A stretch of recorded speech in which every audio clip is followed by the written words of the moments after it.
Today is Monday, November 3, 2014, the 307th day of the year. There are 58 days remaining until the end of 2014. On this day in 1783, John Austen, a highwayman, is the last person to be publicly hanged at London's Tyburn gallows. Afterward, executions by hanging take place at Newgate Prison and at Horsemonger Lane Jail in Southwark, central London. The first recorded execution at Tyburn takes place in 1196 when William Fitz Osbert, otherwise known as William of the Long Beard, a charismatic leader and populist advocate for the poor in London, hunted down and cornered in the church at St. Mary le Bow. He's dragged through the streets behind a horse to Tyburn, where he's hanged by the neck until he is dead. Notable highwaymen, usually robbers on horseback for that quick getaway who prey upon travelers, also hanged at Tyburn include Claude Duval, James McLean, and of course, who can forget 16-string Jack? John Rann, a flamboyant former coachman famous far and wide for his wit and charm. In the days long before TV and internet, public execution is the ne plus ultra for free entertainment. The highwaymen who go to the gallows with the snappiest wisecracks and sunniest smiles, perhaps a snatch of song, are most admired by the local folks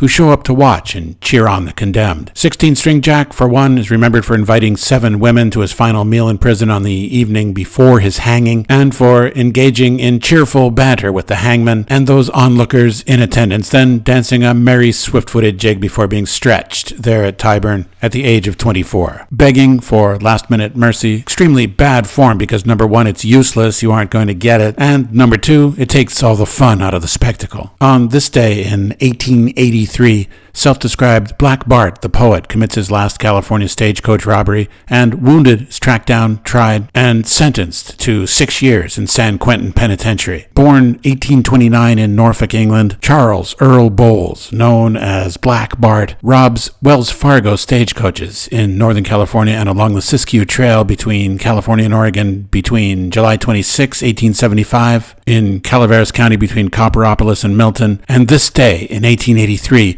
never once firing his weapon, nor using foul language, nor because of his fear of horses ever mounted, preferring to remain upon his own feet. During these 8 successful years as a gentleman outlaw, Bowles makes a pretty neat living, clearing several $1,000s a year. In those days, a good deal of money. As Black Bart, Bowles wears a long linen duster coat, flour sack with holes cut out for his eyes, and a bowler hat. He carries a shotgun that he brandishes but never fires. During the 4th and 5th robbery, Bowles leaves poems, one at each site. On August 3, 1877, on the road between Point Arena and Duncan's Mills, California, along the coast road, Bowles leaves his first poem, which goes like this. I've labored long and hard for bread, for honor and for riches, but on my corns too long you've tread, you fine-haired sons of bitches. You knew that was coming, didn't you? Black Bart, 1877.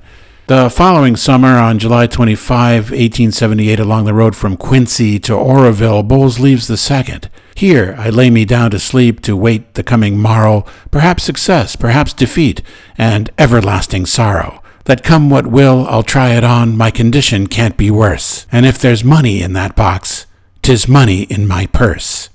Black Bart. Although he never writes another, Bowles' reputation as the poet bandit secure. He's wounded during his last robbery. On this day in 1883, Wells Fargo agents track, arrest, try, and convict him to 6 years in San Quentin, of which he serves 4 for good behavior. When he's released, January 1888, newspaper reporters are waiting for him. They ask if he plans to resume his life as a highwayman. No, gentleman, Bowles, much diminished and aged by his prison experience, replies, I'm through with crime. Another reporter asks if he'll write more poems. Bowles grins broadly. Now, didn't you just hear me say I'm through with crime? At which point, true to his word, he slips into obscurity. On this day in 1954, the Japanese kaiju movie Gojira, called Godzilla in the United States, released and marks the first appearance of the eponymous character. Success of the film proves that Japanese nightmares related to experiences during World War II can sell movie tickets and fill theaters, provide a much-needed boost for the Japanese film industry by tapping into recent memories, the atomic bombings in August 1945, and to the even more destructive series of B-29 Superfortress firebomb air raids of Tokyo between November 1944 through unconditional surrender of Japan, August 15, 1945. The air raid in particular in the night of March 9 and 10, 1945, codenamed Operation Meeting House, is considered the most destructive and deadliest air raid in history, surpassing in deadliness even Dresden, Hiroshima, Nagasaki. The kaiju, usually translates as strange beast, theatrical tradition predates motion pictures, having roots in kabuki and bunraku, which makes use of life-sized puppets, one of the earliest forms of special effects. Gojira is daikaiju, or giant beast, which emerges from the sea to rampage through Tokyo, leaving fire and ruin in his tracks. Also, the creature is prehistoric and blows terrible radioactive fire from his mouth, having been awakened by American nuclear weapons testing in the South Pacific archipelago of the Marshall Islands. Gojira is impervious to conventional weaponry. Interest in the movie and sales tickets are further spurred by the Lucky Dragon No. 5 incident on March 1, 1954, when, after the Castle Bravo thermonuclear weapons test at Bikini Atoll, 23 bonito fishermen are exposed to and irradiated by fallout from the detonation. The crewmen later treated for acute radiation syndrome. The opening scene of Gojira depicts the monster attacking a fishing boat and irradiating the crewmen on board, a direct reference to the Lucky Dragon No. 5 incident. Contemporary Japanese author Haruki Murakami writes, "And once the storm is over, you won't remember how you made it through, how you managed to survive.